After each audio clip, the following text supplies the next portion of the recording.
Olá, meus irmãos que estão aqui acompanhando o canal Descobrindo as Leis do Universo. Hoje nós estamos aqui, não em um episódio exatamente do podcast.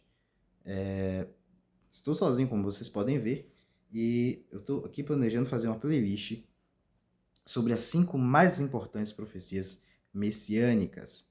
Eu vou explicar o que é isso rapidamente.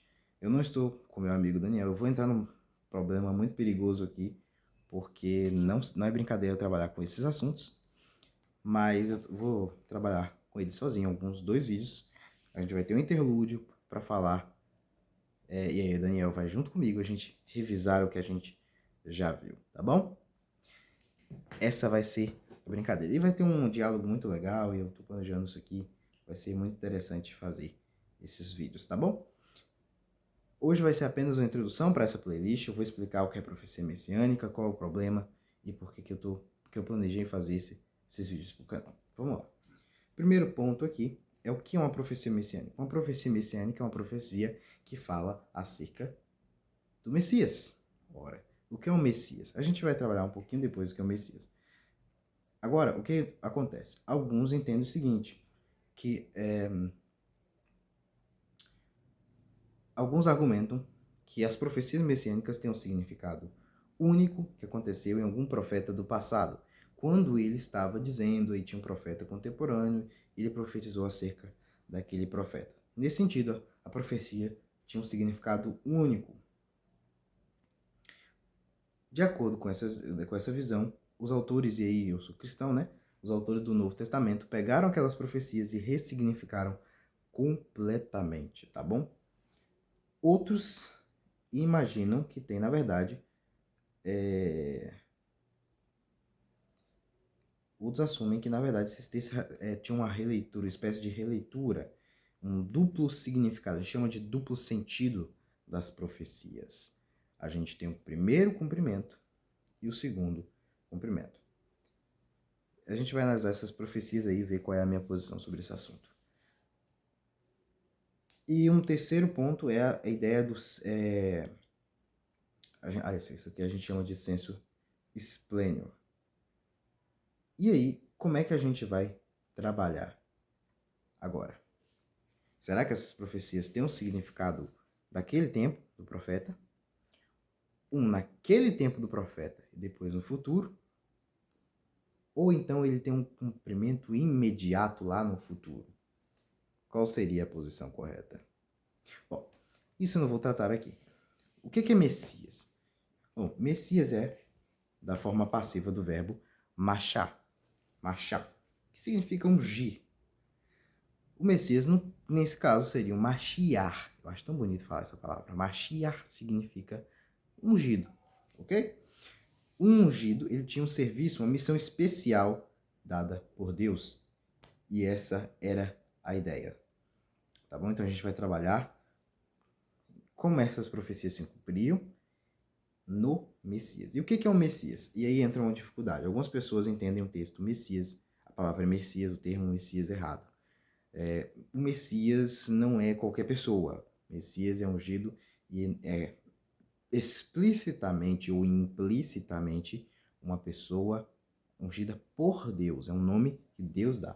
É um serviço que Deus dá, uma missão que Deus dá. O termo Messias, e agora veja o que é o Messias na Bíblia.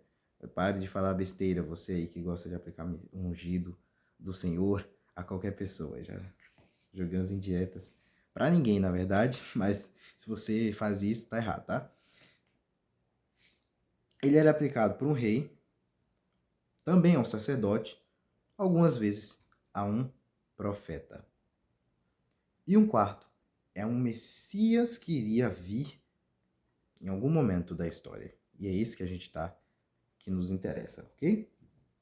A expressão ungido aparece na Bíblia assim. Em 1 Samuel 24:6 como ungido do Senhor, a forma passiva, né? Que é a pessoa que foi ungida. A forma passiva quer dizer que ela foi ungida por outra pessoa. O ungido é ungido por alguém, entende? Então ele é ungido por Deus. E essa forma passiva aparece em 1 Samuel 24:6, na Paraxá de 2 Samuel 23:2, como o ungido de Deus de Israel. o seu ungido em 1 Samuel 2:10, no Salmo 2:2 como meu ungido, em 1 Samuel 2:35 como meu ungido. E a presença divina geralmente é implícita no caso da unção de Davi, que também era ungido.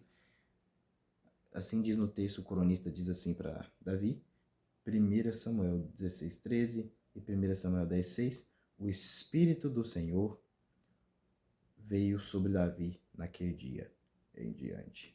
Entendeu? Então a gente tem algumas espécies de Messias. Qual era o Messias? O Messias, no caso ali, era um sinal vivo da presença de Deus e da constante promessa divina.